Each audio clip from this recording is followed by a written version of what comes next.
नमस्कार दोस्तों, आज मैं हिंदी काव्यशास्त्र और हिंदी व्याकरण का एक बहुत ही महत्वपूर्ण विषय आपके सामने लेकर के उपस्थित हुआ हूं और यह विषय है अलंकार। इस विषय में आज हम जानेंगे कि अलंकार का शाब्दिक अर्थ क्या होता है, अलंकार के प्रवर्तक आचार्य कौन थे, अलंकार की परिभाषाएं क्या हैं, अलंकार भिन्न भिन्न विद्वानों के अनुसार कितने प्रकार का होता है, शब्दालंकार क्या है, अर्थालंकार क्या है, शब्दालंकार के कितने मुख्य प्रकार हैं, जैसे कि यमक अलंकार, श्लेष अलंकार, अनुप्रास अलंकार, अनुप्रास अलंकार के सभी प्रकार, वक्रोक्ति अलंकार, पुनरुक्ति प्रकाश इत्यादि शब्दालंकार के सभी प्रकार मुख्य रूप से आज की वीडियो में हम कवर करने वाले हैं। तो प्लीज आपसे अनुरोध है कि आप वीडियो के अंत तक बने रहिए, बीच में वीडियो स्किप करके ना देखें क्योंकि आपको पूरी चीज समझ में नहीं आएगी।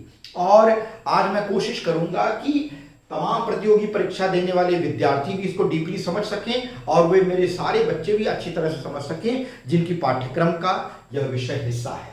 चलिए स्टार्ट करते हैं। देखिए, अलंकार शब्द जो है वह दो शब्दों से मिलकर के बना है, अलम और कार। जहां कार जो है वह प्रत्यय है, इसका मतलब है करने वाला। अलम का मतलब है सौंदर्य, सौंदर्य करने वाला यानी सौंदर्य उत्पन्न करने वाला। इसको हम थोड़े संस्कृत के शब्दों में कहें तो ये हो जाएगा अलंकरोति इति अलंकार। जो अलंकृत करता है, जो आभूषित करता है, जो एक तरह से कहें तो एक गहना पहना देता है, चाहे शब्दों का या अर्थों का, वही अलंकार है।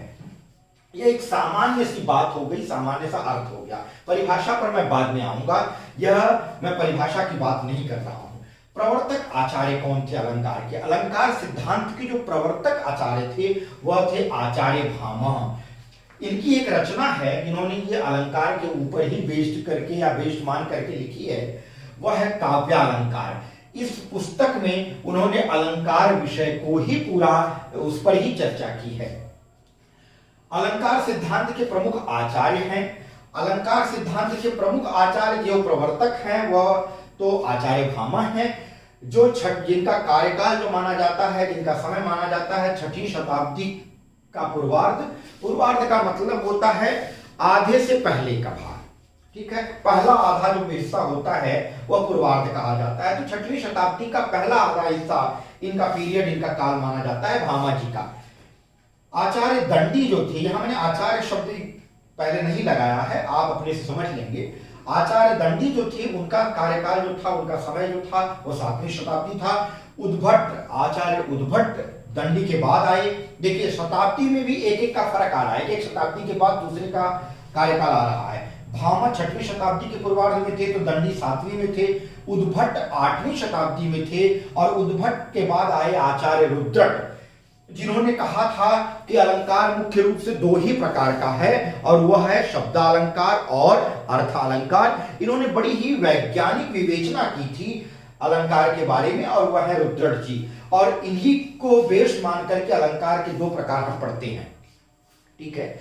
यूं तो हम उस पर भी मैं चर्चा करूंगा कि कौन ऐसे आचार्य थे जिन्होंने अलंकार के 3 प्रकार बताए हैं, शब्दालंकार, अर्थालंकार और उभयालंकार। और उन्होंने अलंकार में हर एक प्रकार के अलंकार को कितने कितने उसमें भी प्रकार बनाए हैं, यानी शब्दालंकार में कितने प्रकार उन्होंने कहे, अर्थालंकार में कितने कहे और उभयालंकार में कहे। उस आचार्य की बात मैं थोड़ी देर बाद करूंगा, पहले इधर देख लेते हैं। अब ये जो अलंकार सिद्धांत के प्रमुख आचार्य थे यानी भामा, दंडी, उद्भट और उद्रट, इन लोगों का मत है कि अलंकार काव्य की आत्मा है। याद रखिए, ये जो अलंकार सिद्धांत के प्रमुख आचार्य हैं, इन लोगों का कहना था कि अलंकार काव्य की आत्मा है। वेरी इंपॉर्टेंट चीज ये है। आगे आ जाइए। अलंकार सिद्धांत जो है, अलंकार जो संप्रदाय है, वो काव्य शास्त्र के अनुसार, अगर हिंदी काव्य शास्त्र की बात हम करें तो हम देखेंगे कि अलंकार संप्रदाय ही सबसे प्राचीन संप्रदाय है, ठीक है। आगे आ जाते हैं। कुछ लोग कहते हैं कि रस संप्रदाय सबसे प्राचीन है, लेकिन काव्य शास्त्रियों का मानना है कि अलंकार सबसे प्राचीन अलंकार संप्रदाय है। आगे आ जाते हैं। कुछ प्रमुख परिभाषाओं को मैं लेकर के आया हूं। मैं ये नहीं कहता कि इसके अलावा परिभाषाएं नहीं हैं या विद्वानों ने नहीं दी हैं, लेकिन ये मैं कुछ प्रमुख परिभाषाएं लेकर के आपके सामने आया हूं। भामा जो कि अलंकार के प्रवर्तक, अलंकार संप्रदाय के प्रवर्तक थे, उनका क्या कहना है? न कांतमपि निर्भूषम विभात वनिता मुखम। न कांतमपि निर्भूषम विभाति वनिता मुखम। इसका अर्थ क्या है कि बिना आभूषण के स्त्री में सौंदर्य नहीं आ सकता, उसी प्रकार बिना अलंकार के काव्य में चमत्कार नहीं आ सकता। जिस प्रकार से एक स्त्री बिना आभूषण के अपने चेहरे पर सौंदर्य नहीं ला सकती, वैसे ही उसी प्रकार से अलंकार जो तत्व है उससे भाषा में चमत्कार या काव्य में चमत्कार उत्पन्न होता है। दंडी जी ने कहा कि काव्य शोभा करान धर्मान अलंकार प्रचक्षति। आई रिपीट, एक बार मैं फिर से रिपीट करता हूं, काव्य शोभा करान धर्मान अलंकार प्रचक्षति। काव्य शोभा करान धर्मान अलंकारान प्रचक्षते, यानी काव्य की शोभा कराने वाले धर्म अलंकार होते हैं। केशवदास जी थे, आचार्य केशवदास जी ने क्या कहा है? इन्होंने कहा है कि यद्यपि सुजात सुलक्षणी सुवर्ण सरस सुवृत्त भूषण बिनु न विराजई कविता वनिता मित्र। मैं फिर से दोहरा रहा हूं, इन लाइनों को याद कर लीजिएगा आप। ये जो संस्कृत की दी हुई परिभाषाएं हैं, आचार्य भामा की, दंडी की या उद्भट की, रुद्रट की, आप याद कर लीजिएगा। मैंने उद्भट रुद्रट इन आचार्यों की परिभाषाएं यहां नहीं डाली हैं, क्योंकि मैंने सिर्फ 3 परिभाषाओं से आपको सिर्फ ये बताने की कोशिश की है कि अलंकार की परिभाषा क्या है। ठीक है, आप इनकी परिभाषाएं भी आपको आसानी से पुस्तकों में मिल जाएंगी। तो दंडी ने जो कहा कि काव्य शोभा करान धर्मान अलंकार प्रचक्षते, मतलब काव्य की शोभा कराने वाले या बढ़ाने वाले जो धर्म है, जो तत्व है, वही अलंकार है। आगे आ जाइए। केशवदास ने क्या कहा कि यद्यपि सुजात सुलक्षणी सुवर्ण सरस सुवृत्त भूषण बिनु न विराजई, यानी भूषण के बिना नहीं विराजमान होती है, विराजती है, सुशोभित होती है, कविता वनिता मित्र। तो कविता कामिनी की शोभा को बढ़ाने वाले जो तत्व होते हैं, मैं एक शब्द यूज किया, कविता कामिनी। कविता कामिनी की शोभा को बढ़ाने वाले जो तत्व हैं वही कहलाते हैं अलंकार। और केशवदास की इन पंक्तियों का मतलब क्या है? बिना आभूषण के काव्य और स्त्री दोनों में सौंदर्य की प्राप्ति नहीं होती। न तो आभूषण से स्त्री की शोभा, बिना आभूषण के स्त्री की शोभा बढ़ती है, और न तो अलंकार जैसा तत्व। अलंकार का मतलब वो गहने नहीं है जो औरत पहनती है, लेकिन कुछ ऐसे तत्व हैं जिनसे हम काव्य की सौंदर्य को बढ़ाते हैं, और वो तत्व कभी कभी बाह्य रूप से प्राप्त होते हैं, कभी कभी आंतरिक रूप से प्राप्त होते हैं। अब बाह्य रूप में क्या है?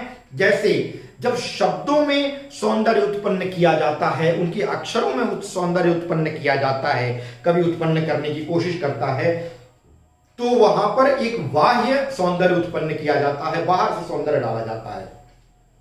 जब कविता के अर्थ में या भाव में सौंदर्य निहित कर दिया जाता है तो वह आंतरिक सौंदर्य होता है। तो इस तरह से कविता, 2 तरह से कविता में सौंदर्य उत्पन्न करने वाले तत्व प्रयोग किए जाते हैं, एक तो बाहरी तौर पर और एक आंतरिक तौर पर। बाहरी तौर पर जब प्रयोग किए जाते हैं वो शब्दों और अक्षरों इत्यादि में प्रयोग किए जाते हैं, जिनको हम क्या कहते हैं? शब्दालंकार। और जब अर्थ में या उसके भाव में गहराई लाई जाती है, विशेषता उत्पन्न की जाती है, जो तत्व उत्पन्न करते हैं, वो जो है अर्थालंकार कहलाते हैं। तो मैं अलंकारों की बात अब करूंगा और किस आचार्य ने, किस विद्वान ने कितने अलंकारों के प्रकार बताए हैं उस पर भी आपसे चर्चा करूंगा। चलिए अब तो देख लेते हैं अलंकार के प्रकारों के बारे में। अलंकार के प्रकार देखेंगे। अलंकार के प्रकार में भरत मुनि, भामा, दंडी, उद्भट, तमाम सारे विद्वानों के अलग अलग विचार थे और सभी लोगों ने अलग अलग मत रखे हैं कि अलंकार कितने प्रकार के होते हैं। भरत मुनि जिन्होंने नाट्यशास्त्र की रचना की थी और रस संप्रदाय के प्रमुख आचार्य माने जाते हैं, प्रवर्तक माने जाते हैं। भरत मुनि ने 4 प्रकार के अलंकार बताए हैं, उपमा, रूपक, दीपक और यमक। इन 4 अलंकारों को उन्होंने मान्यता दी। भामा जो कि अलंकार संप्रदाय के प्रवर्तक हैं, इन्होंने 38 प्रकार के अलंकार बताए हैं, जिसमें से 38 में से 2 शब्दालंकार और 36 अर्थालंकार इन्होंने बताए हैं। तो 36 और 2 मिला के 38 हो गया। दंडी जो थे, आचार्य दंडी अलंकार संप्रदाय के ही थे आचार्य, और इन्होंने 39 प्रकार के अलंकार बताए हैं। उद्भट जी ने 41 बताए, वामन ने 32, कुंतक ने 20 और भोज करके एक थे, इन्होंने 72 तरह के अलंकार बताए। अभी 72 तरह में इन्होंने मुख्य रूप से 3 अलंकारों को 3 क्राइटेरिया, तीन भागों में विभाजित कर दिया। शब्दालंकार, अर्थालंकार और उभयालंकार। यही एक व्यक्ति थे जिन्होंने उभयालंकार को जोड़ा था। अदरवाइज शब्दालंकार और अर्थालंकार हम पढ़ते हैं। तो शब्दालंकार, अर्थालंकार, उभयालंकार, इन्होंने 3 अलंकारों की बात कही और सबको 24-24 प्रकार बताया, 24-24 प्रकार के बताया। तो हर एक अलंकार यानी शब्दालंकार भी 24, अर्थालंकार भी 24 और उभयालंकार भी 24, इस तरह से कुल संख्या 72 इन्होंने बताई कि अलंकार 72 तरह के होते हैं।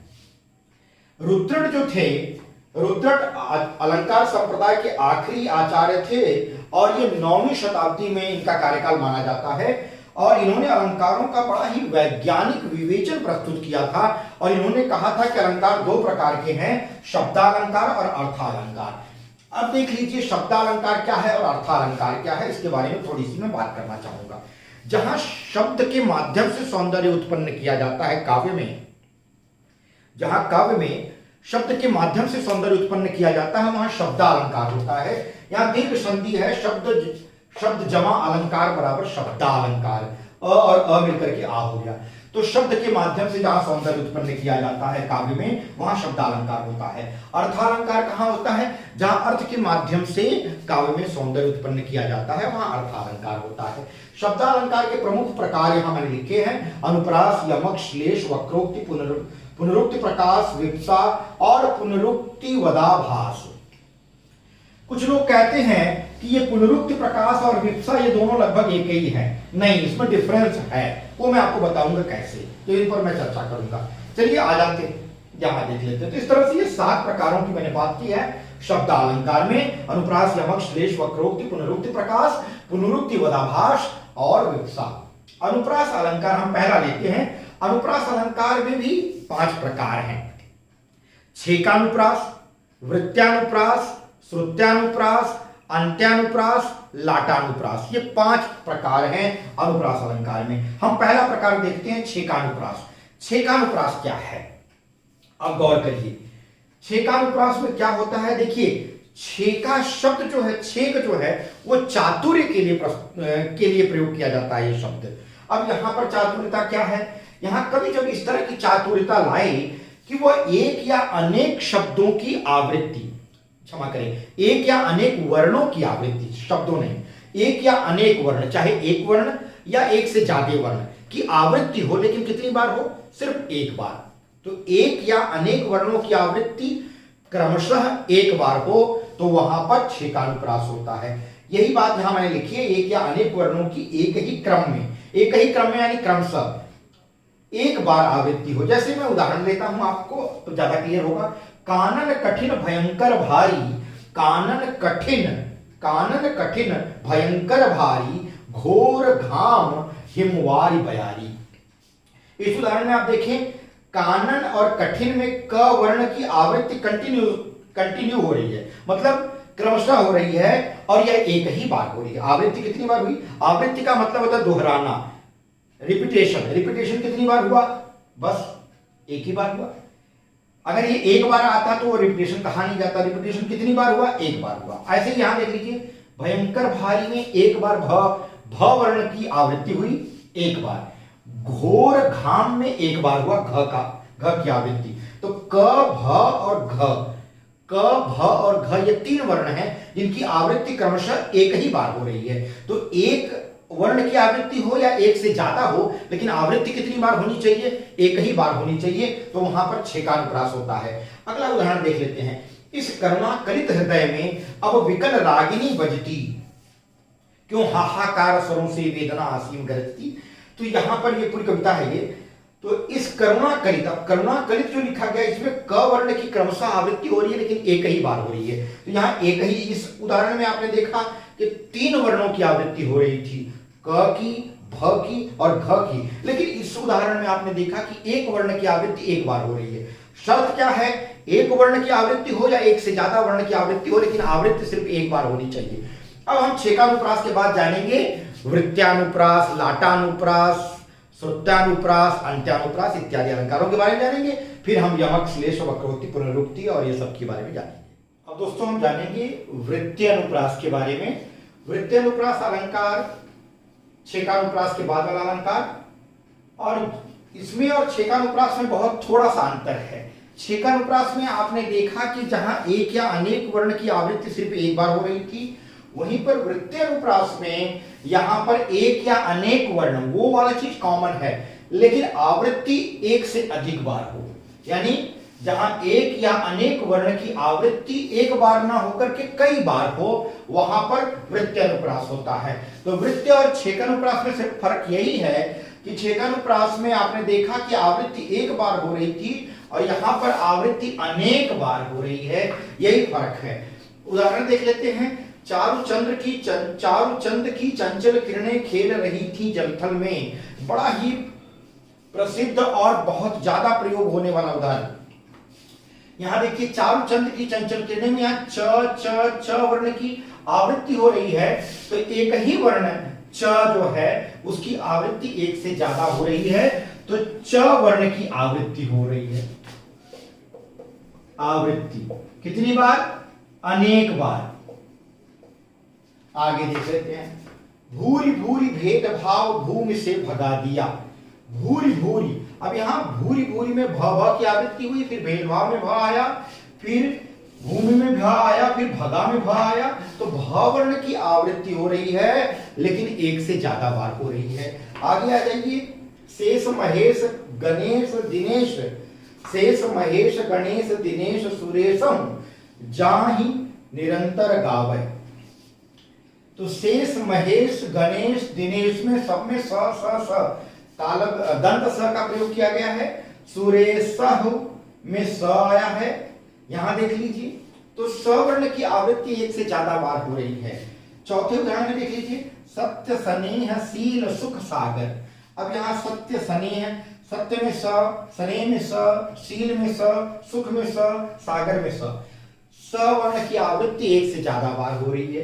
तो चाहे एक वर्ण की आवृत्ति एक से ज्यादा हो या कई अलग अलग वर्णों की आवृत्ति एक से ज्यादा हो, ऐसी कंडीशन होगी तो वहां पर वृत्त्यानुप्रास होगा। लाटानुप्रास देख लेते हैं क्या होता है। लाटानुप्रास, जब किसी शब्द अथवा वाक्य का दोहराव, जब कोई भी एक शब्द या एक वाक्य का रिपीटेशन हो, दोहराव हो, सेम टू सेम वही चीज बार बार आए, और क्या हो, एक ही तरह से हो।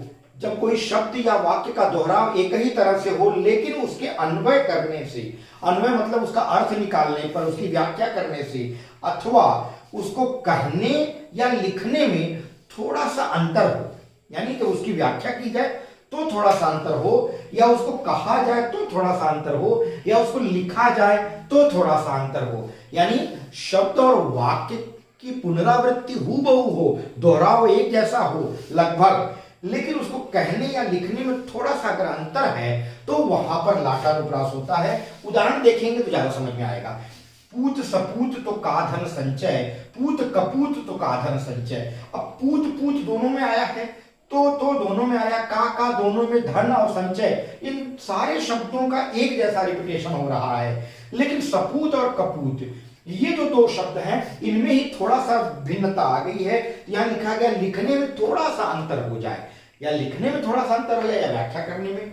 तो अगर पुत्र जो है वो सुपुत्र है, अच्छा पुत्र है, लायक है, तो उसे धन संचित, उसके लिए धन संचित करने की आवश्यकता नहीं है माता पिता को, क्योंकि अगर वो सुपुत्र है तो अपने से धन अर्जित कर लेगा।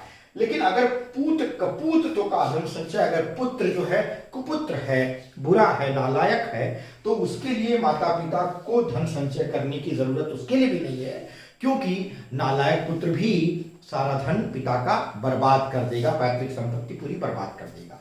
तो अगर लायक है तो भी माता पिता को धन संचित करके रखने की आवश्यकता नहीं है, क्योंकि लायक है तो वो खुद से बना लेगा, और अगर नालायक है तो उसके लिए भी संचित करने की जरूरत नहीं है, क्योंकि वह बना बनाया चीज भी बिगाड़ करके रख देगा। आगे आ जाते हैं। वे घर हैं वन ही सदा, वे घर। अब देखिए सब, इसको पढ़ने में थोड़ा सा डिफरेंस होना चाहिए, क्योंकि सब कुछ लगभग एक जैसा है, खाली नहीं और जा शब्द को छोड़ करके। वे घर हैं वन ही, वे घर हैं वन ही, सदा जहां है बंधु वियोग। वे घर हैं वन ही, सदा जहां नहीं बंधु वियोग। अब कहा जा रहा है कि वे घर वन के जैसे हैं, जंगल के जैसे हैं, जहां पर बंधुओं में, पारिवारिक सदस्यों में वियोग है, आपसी वैमनस्य है। और वे घर वे मैंने वन, वहां पर वन भी जंगल हो जाता है ऐसे घरों में जहां पर जह नहीं बंधु वियोग, जहां पर कोई भी बंधुओं में वियोग नहीं है। तो चलिए अब हम देखेंगे श्रुत्यानुप्रास और अंत्यानुप्रास, इसके बाद हम आएंगे यमक, श्लेष और पुनरुक्ति, प्रकाश इत्यादि अलंकारों पर। चलिए वो भी अब देखेंगे श्रुत्यानुप्रास के बारे में। श्रुत्यानुप्रास जो होता है वह क्या होता है? जब काव्य की पंक्ति में एक ही उच्चारण स्थान से बोले जाने वाले वर्णों की आवृत्ति होती है। कहने का तात्पर्य है कि जब काव्य की पंक्तियां इस प्रकार लिखी जाएं कि उनमें जो वर्ण प्रयोग किए गए हैं वो ज्यादातर वर्ण एक ही उच्चारण स्थान वाले हों। जैसे यहां एक उदाहरण लिखा गया है, तुलसीदास सीदति निस्दिन देखत तुम्हार निठुराई। इस पंक्ति में अगर आप देखें तो त जो है वो त वर्ग के जो जितने भी अक्षर हैं, त, थ, द, ध, न, ये पांचों अक्षर, इनका उच्चारण दांत से होता है। और जो दंत स है इसका उच्चारण दांत से तो होता ही है। तो इस तरह से जो त वर्ग है, ये त वर्ग के जितने भी अक्षर है ये सारे वर्ण त, थ, द, ध, न, ये पांच के पांचों का उच्चारण स्थान दंत है। इसलिए देखिए यहां पर तुलसीदास में त आया है, सीदास स जो सी लिखा है यहां स आया, द आया, फिर वापस स आया, फिर स आया, द आया, त आया, फिर न आया, न भी त वर्ग का अक्षर है। स जो है दंत दांत से उच्चारण होता ही है। द, न, द, फिर यहां त, फिर यहां त, तो इस तरह से फिर यहां न। इस तरह से अगर आप देखें तो त वर्ग के ज्यादातर अक्षर त, द और न, इनकी आवृत्ति हुई है और साथ ही साथ स जो है इसकी भी आवृत्ति हुई है। और ये चारों अक्षर जो है इनका उच्चारण स्थान दंत है। और अगर ऐसी विशेषता हमें किसी काव्य की पंक्ति में मिलती है तो वहां पर श्रुत्यानुप्रास होता है। क्यों होता है? क्योंकि जब काव्य की पंक्ति में एक ही उच्चारण स्थान से बोले जाने वाले वर्णों की आवृत्ति होती है, एक ही उच्चारण स्थान से बोले जाने वाले वर्णों की आवृत्ति, ये खासियत मिलती है। क्योंकि यहाँ पर एक ही उच्चारण स्थान से बोले जाने वाले वर्णों की आवृत्ति हो रही है, इसलिए यहाँ पर श्रुत्यानुप्रास होगा। अब आ जाते हैं अंत्यानुप्रास, जैसा कि इसके नाम से ही स्पष्ट हो रहा है, अंत्य में अनुप्रास वाला कुछ लक्षण आता है। अनुप्रास से मतलब है रिपीटेशन से। अब अंत में क्या हो रहा है? जब हम काव्य की ऐसी पंक्ति पढ़ें जहां पर पहली पंक्ति का अंतिम शब्द का तुकांत दूसरी पंक्ति के अंतिम शब्द से जोड़ा जाए, यानी तुकांत वाले शब्द पाए जाएं पहली और दूसरी पंक्ति के अंत में, तो ऐसी पंक्तियों को हम अंत्यानुप्रास वाली अलंकार की पंक्तियां कहते हैं। तो तुकांत छंदों में पंक्ति के अंत में तुक ऊपर वाली पंक्ति से मिलाई जाती है। तो पंक्ति के अंत में जो अंतिम शब्द लिखा जा रहा है इसका जो तुक है पहली वाली पंक्ति के अंतिम शब्द से मिलाया जा रहा है। जैसे वैदेही को मिलाया जा रहा है सनेही से, तो सनेही और वैदेही का साउंड लगभग एक जैसा है। ये तुकबंदी वाले शब्द हैं, इसलिए यहाँ पर अंत्यानुप्रास होता है। ऐसा अलंकार जिसमें पंक्ति के अंत में तुक वाले शब्द आए या तुकबंदी की जाए, वहां पर अंत्यानुप्रास होता है। जैसे दूसरा उदाहरण है अब जैसे राम राम कहु राम सनेही पुनि कहु राम लखन वैदेही, तो सनेही और वैदेही जो ये दोनों शब्द आए, यहाँ तुकबंदी है। जितने गुण सागर नागर हैं कहते यह बात उजागर हैं, तो नागर हैं और उजागर हैं में सेम साउंड मिल रहा है। यहाँ पर भी तुकबंदी की गई है, यहाँ भी अंत्यानुप्रास है। रंग राती राता ही प्रियतम लिखी बनाई, पाती काती रिह की छाती रही लगाई, तो यहाँ बनाई और लगाई में तुकबंदी आ रही है। अब आ जाते हैं हम अंत्यानुप्रास के बाद। अनुप्रास के पांचों प्रकार हो गए। हमने पढ़ लिया छेकानुप्रास, हमने पढ़ लिया प्रत्यानुप्रास, हमने पढ़ लिया लाटानुप्रास, हमने पढ़ लिया प्रत्यानुप्रास, हमने पढ़ लिया अंत्यानुप्रास। अब हम आते हैं यमक और श्लेष पर। यमक अलंकार क्या होता है और श्लेष अलंकार क्या होता है, इन दोनों में क्या फर्क है? देखिए यमक में क्या होता है, पंक्ति की आवृत्ति होती है, क्षमा करें, शब्द की आवृत्ति होती है और शब्द का अर्थ भी अलग अलग होता है। आवृत्ति, शब्द की आवृत्ति और अर्थ में भिन्नता। कहने का तात्पर्य है कि एक ही शब्द एक से ज्यादा बार आए और जितनी बार आए उतनी बार अर्थ भी अलग अलग हो। जैसे कनक कनकते सौगुनी मादकता अधिकाय, या खाए बौराए जन वा पाए बौराए। तो यहाँ पहले कनक का अर्थ जो है वह धतूरा है और दूसरे कनक का अर्थ सोना है। ये ज्यादातर उदाहरण अधिकतर पुस्तकों में मिलता है और हम लोग प्रयोग करते हैं। प्रचलन के कारण ये ज्यादा प्रसिद्ध हो गया है। अब देखिए यहाँ कुछ उदाहरण मैंने और लिखे हैं। जेते तुम तारे, जेते तुम तारे, तेरता नभ में न तारे हैं। मतलब हे ईश्वर, जितना आपने लोगों का कल्याण किया है, तार दिया है लोगों को, अर्थात उद्धार कर दिया है, तेता मतलब उतना तो नभ में यानी अंबर में, आसमान में तारे भी नहीं है, यानी तारा स्टार्स भी उतने नहीं है। जितने लोगों का तुमने कल्याण कर दिया है उतना तो इस आसमान में तारे भी नहीं है। मतलब तुम्हारे कल्याण करने वाले लोगों की संख्या ज्यादा है तारों से। तो यहां पहले तारे का अर्थ मतलब है तारण करना, उद्धार करना, और दूसरे तारे का अर्थ है नभ वाले, आसमान वाले तारे, तारागण। दूसरा उदाहरण देखते हैं। माला फेरत जुग गया, या कहीं कहीं भया भी मिलेगा आपको। माला फेरत जुग भया, गया न मन का फेर, कर का मन का डाल के, मन का फेर। अब यहां देखिए, यहां मन का दो बार आया है। माला फेरत जुग भया, यहां कहा जा रहा है, कवि कह रहा है कि माला फेरते हुए ऐसे लोग जो कर्मकांडी हैं, जो दिखावे की जिंदगी जीते हैं, ईश्वर में अपने मन को पूरी तरह से समाहित नहीं करते हैं, एकाग्र चित्त नहीं रहते हैं पूजा अर्चना करते समय, ऐसे लोग माला तो हाथ में फेरते रहते हैं, माला फेरते फेरते उनको युग बीत जाता है, लेकिन गया न मन का फेर, जो मन का यानी मन के अंदर का जो फेर है, जो विषय वासनाएं हैं वो नहीं हट पाती हैं।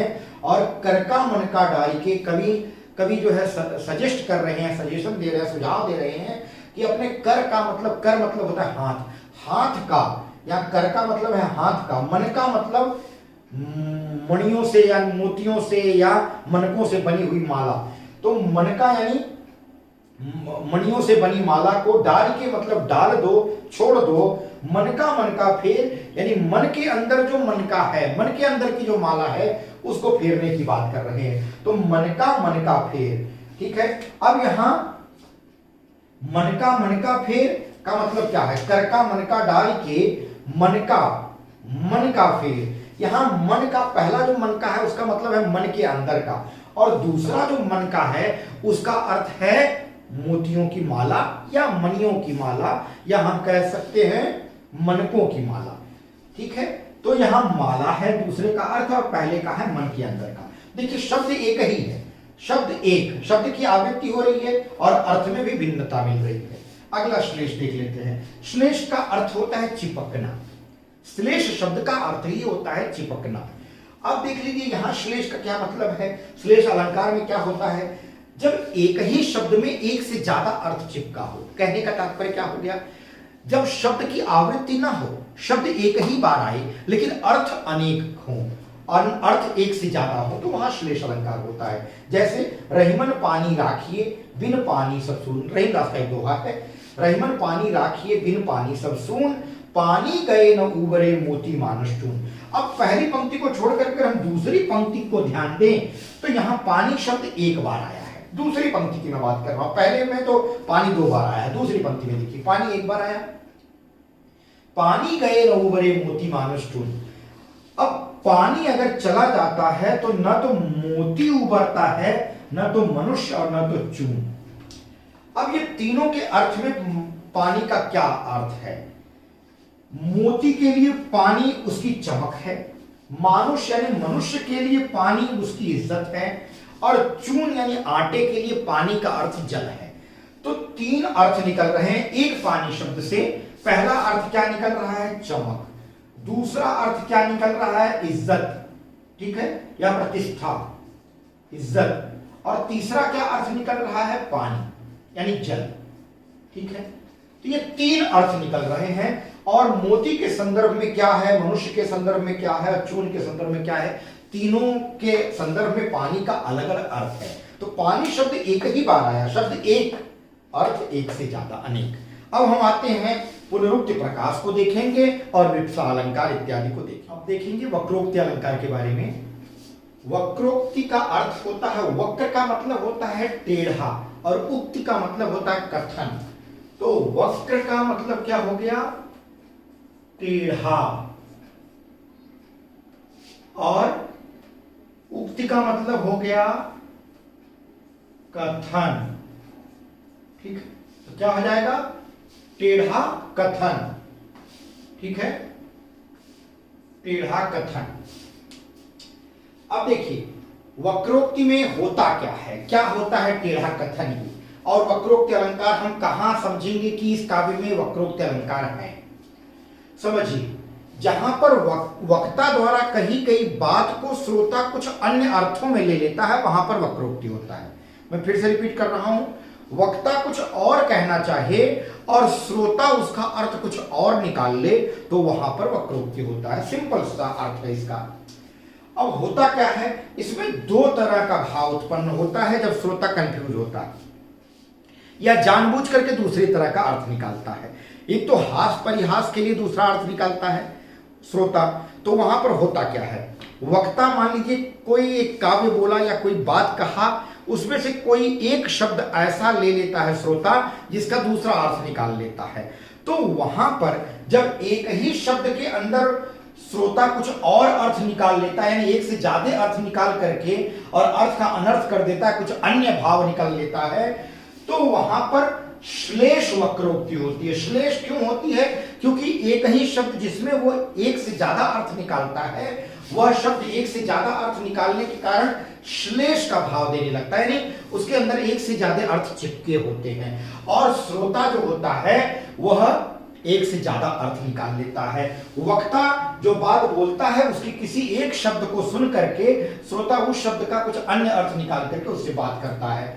अब देख लेते हैं वक्रोक्ति जो अलंकार है, इसमें ये दो तरह के अर्थ निकलते हैं। एक तो मैंने बताया कि श्रोता किसी एक शब्द का कोई और अर्थ निकाल दे, और दूसरा ये है कि वक्ता जब बात करे तो उसके बात को सुन करके उसकी ध्वनियों से वह कुछ अन्य अर्थ निकाल दे या उनके कहने के स्टाइल से कुछ अन्य अर्थ निकाल दे, तो वहां पर भी वक्रोक्ति अलंकार होता है। और उस तरह की वक्रोक्ति को हम काकू वक्रोक्ति कहते हैं। इस तरह से वक्रोक्ति अलंकार के दो प्रकार हो गए, श्लेष वक्रोक्ति और काकू वक्रोक्ति। श्लेष वक्रोक्ति के कुछ उदाहरण मैं आपको दिखाता हूं, तब आपको ज्यादा क्लियर होगा। जैसे हे गिरिजा भिक्षुकित गयो, बलि द्वार मांगन गयो रमा। यहां पर संवाद दिया गया है पार्वती जी और रमा मतलब लक्ष्मी जी के बीच का। अब क्या होता है, लक्ष्मी जी पार्वती जी से पूछ रही हैं, गिरिजा का मतलब जो गिरि से उत्पन्न हुई है, पहाड़ से उत्पन्न हुई है, उनको गिरिजा कहते हैं, यानी पार्वती जी। रमा यानी लक्ष्मी जी कह रही हैं पार्वती जी से कि हे गिरिजा, हे पार्वती, भिक्षु कित गयो। अब यहां भिक्षु शब्द का प्रयोग रमा जी यानी लक्ष्मी जी शंकर जी के लिए कर रही हैं कि हे गिरिजा, भिक्षु यानी शंकर जी कहां गए। अब गिरिजा जी जो है उनके इस शब्द का अलग अर्थ निकाल लेती हैं पार्वती जी, और वो कहती हैं बलि द्वार मांगन गयो रमा। वो क्या करती हैं, हास परिहास के लिए इस भिक्षु शब्द का अर्थ शंकर से न लेकर के विष्णु से ले लेती हैं। आप जानते हैं कि विष्णु भगवान भी, यानी लक्ष्मी जी के पति विष्णु भगवान भी, क्योंकि लक्ष्मी जी ने शंकर न कह करके भिक्षु कहा उनको, तो गिरिजा जी हो सकता है हास परिहास उनको बुरा लगा हो और उन्होंने इसका पलटवारा दिया और कहा क्या कि बलि द्वार मांगन गयो रमा। हे लक्ष्मी जी, वो तो बलि द्वार पर, बलि राजा बलि के द्वार पर मांगने के लिए गए हैं, क्योंकि भगवान विष्णु भी एक बार भिक्षु का काम किए थे और वह भूदान के लिए, कुछ दान लेने के लिए राजा बलि के पास गए थे, क्योंकि उन्होंने सुना था कि राजा बलि बहुत बड़े दानी हैं। तो उनसे दान लेने के लिए वामन अवतार में वो उनके द्वार पर गए थे, तो वहां पर उन्होंने भिक्षु का रूप धारण किया था। वामन रूप जो था, वामन रूप उनका, बौने का रूप, वह भिक्षु के रूप में ही था। तो यहाँ पर गिरिजा जी भी उनका परिहास कर रही हैं, मजाक उड़ा रही हैं और कह रही हैं, मजाक उड़ा रही हैं कि बलि द्वार मांगन गयो रमा। हे रमा, वो भिक्षु जो है बलि के द्वार पर मांगन चले गए हैं। मांगने के लिए चले गए हैं। तो यहाँ भिक्षु शब्द दो अर्थ में है। लक्ष्मी जी जब कह रही हैं तो भिक्षु जो है शंकर जी के सेंस में कह रही हैं, और जब पार्वती जी उसका उत्तर दे रही हैं तो वह विष्णु के सेंस में दे रही हैं। ठीक है, आगे आ जाइए। दूसरा, कौन तुम, दूसरा उदाहरण, कौन तुम, मैं हरि राधे, क्या काम यहाँ, जाओ वन में। अब यहां जो संवाद दिया गया है वो राधिका जी और कृष्ण जी के बीच का है।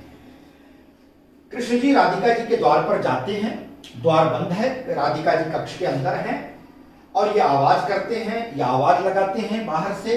तो राधिका जी पूछती है कि कौन तुम, और कृष्ण जी उत्तर देते हैं मैं हरि राधे। यहां वो हरि अपने लिए प्रयोग करते हैं, कृष्ण के लिए प्रयोग किया गया है।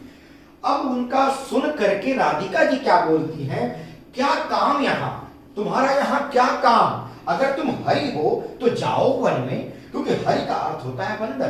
तो वो कहती हैं कि अगर तुम बंदर हो, हरि हो, हरि का अर्थ क्या होता है, हरि का अर्थ कृष्ण भी होता है, हरि का अर्थ विष्णु भी होता है, हरि का अर्थ बंदर भी होता है, हरि का अर्थ सिंह भी होता है। तो कई अर्थ हैं, लेकिन कृष्ण और विष्णु एक ही सेंस में प्रयोग किया जाता है क्योंकि दोनों एक दूसरे के अवतार हैं माना जाता है। तो हरि का तीन अर्थ इस तरह से हो जाएगा, कृष्ण या विष्णु, और बंदर और शेर। तो कौन तुम, मैं हरि राधे, क्या काम यहां, जाओ वन में। तो हरि का दो अर्थ निकल गया, कृष्ण और बंदर। तीसरा ले लेते हैं, कौन तुम, मैं घनश्याम। अगेन यहां पर तीसरे उदाहरण में भी राधिका और कृष्ण के बीच का प्रसंग चल रहा है। कृष्ण जी से राधिका जी पूछती हैं कौन तुम, तो श्री कृष्ण उत्तर देते हैं मैं घनश्याम, मैं घनश्याम। तो वो कहती हैं तो बरसों कित जाए, तो कहीं जाकर के बरसों, अगर तुम घनश्याम हो। अब वो तो घनश्याम अपने लिए, श्री कृष्ण जी अपने लिए जब प्रयोग करते हैं तो कृष्ण के सेंस में प्रयोग किया गया है। जब वो कहती हैं कि अगर तुम घनश्याम हो तो बरसों कित जाए, कहीं जाकर के बरसों, तो वो घनश्याम का अर्थ बादल से लेती हैं कि अगर तुम बादल हो, घनश्याम हो, तो कहीं जाकर के बरसों, यहां आने की क्या जरूरत है। तो देखिए, भिक्षु, हरि और घनश्याम, इन तीनों शब्द का अलग अर्थ निकाला गया है श्रोता द्वारा। तो यहां पर श्लेष वक्रोक्ति होती है।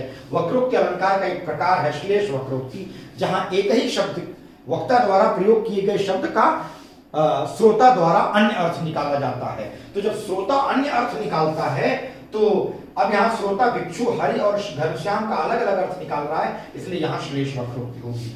चौथा उदाहरण जो है वो अलग तरह का वक्रोक्ति है, उसमें हम देखेंगे, देते हैं वरदान शिव, भाव चाहिए मीत।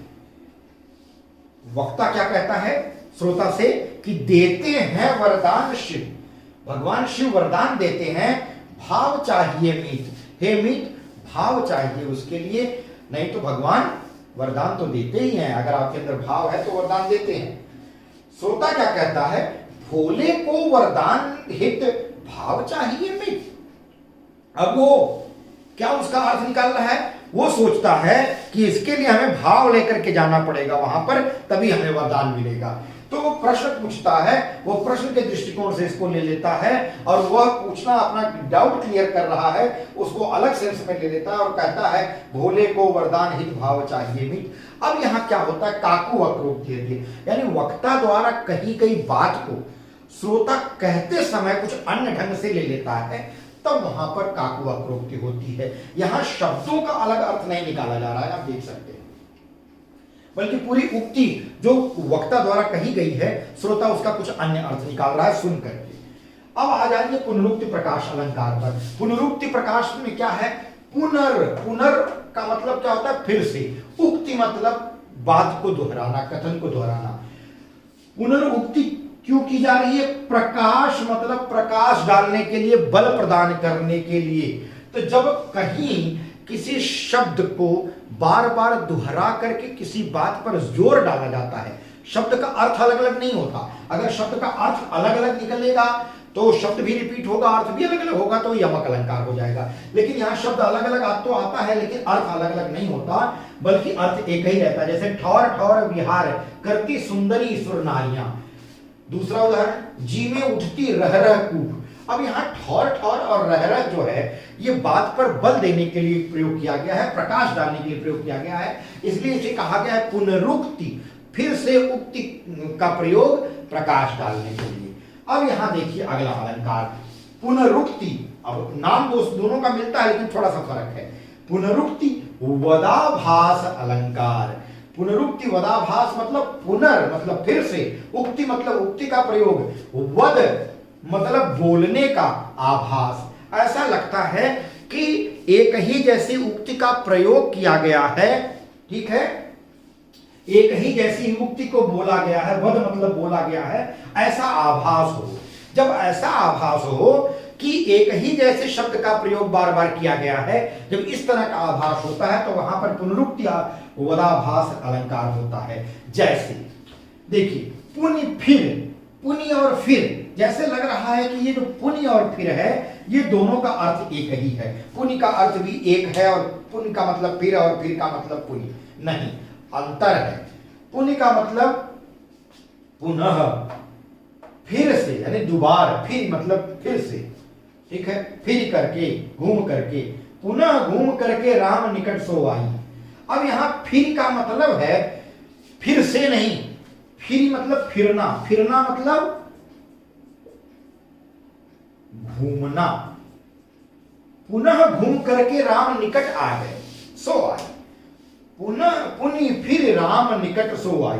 तो जब हमें, लेकिन देखिए देखने पे हमें क्या लग रहा है, देखने पर लग रहा है कि पुनर् मतलब फिर से, उक्ति मतलब इस उक्ति का, वद मतलब बोलने का आभास हो रहा है। जैसे लग रहा है कि इस उक्ति को फिर से बोला गया है, ऐसा आभास हो रहा है। तो जब इस तरह का आभास हो, लगे कि दो शब्द एक ही अर्थ में प्रयोग किए गए हैं, तो वहां पर पुनरुक्ति वदाभास अलंकार होता है।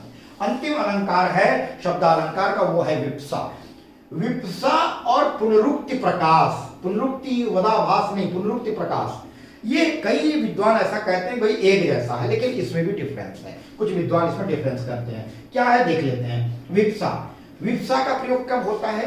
जब आदर, घृणा, आश्चर्य आदि भावों को व्यक्त करने के लिए शब्दावृत्ति होती है। जैसे यहां शब्द की आवृत्ति हुई है, शब्द बार बार आया है, जैसे ठौर ठौर रह करके, लेकिन यहां पर आदर का भाव, घृणा का भाव, आश्चर्य का भाव इत्यादि भावों को व्यक्त करने के लिए पुनरुक्ति प्रकाश में नहीं आया है, बल्कि इन शब्दों को दोबारा कहकर करके किसी एक विशेष बात पर जोर डालने के लिए प्रयोग किया गया है। यहां इन शब्दों की पुनरावृत्ति किसी भाव पर विशेष बल देने के लिए नहीं किया गया है। जबकि यहां पर विप्सा में क्या होता है, आदर का भाव, घृणा का भाव, आश्चर्य का भाव इत्यादि भावों को व्यक्त करने के लिए शब्दावृत्ति होती है। जैसे शब्द की आवृत्ति मतलब शब्द का रिपीटेशन, जैसे हा हा, हा हा इन्हें रोकने को टोक न लगाओ तुम, ठीक है। तो हा हा का जो प्रयोग किया गया है यह भाव व्यक्त कर रहा है। अब देखिए मधुर मधुर मेरे दीपक जल, अब यहां किस प्रकार का स्नेह का भाव प्रकट किया जा रहा है। मधुरता के साथ मधुर मधुर बन करके हे मेरे दिल के हृदय के ज्ञान रूपी दीपक तुम जलो। यह महादेवी वर्मा की लाइनें हैं, यह कविता लिखी गई है मधुर मधुर मेरे दीपक जल, उसकी पहली पंक्ति है मधुर मधुर मेरे दीपक जल। तो यहाँ मधुर मधुर का रिपीटेशन स्नेह का भाव प्रकट करने के लिए किया गया है। तो मित्रों मैं समझता हूँ आज मैंने शब्दालंकार पूरी तरह से समाप्त कर दिया। वीडियो थोड़ी लंबी हो गई है, क्षमा करें, क्योंकि मैंने बहुत सारी चीज़ों को एक में समेटा है। मैं समझता हूँ कि आप मेरे इस मेहनत को जरूर सराहेंगे, और कुछ सुझाव है, कुछ अन्य तरह की वीडियो आप चाहते हैं किसी अन्य विषय पर, तो जरूर अपने कमेंट बॉक्स में लिख करके अपने सुझाव को व्यक्त कर सकते हैं। अगली वीडियो में एक नए विषय के साथ मैं आपसे फिर मिलूंगा, तब तक के लिए आप सभी का बहुत बहुत धन्यवाद।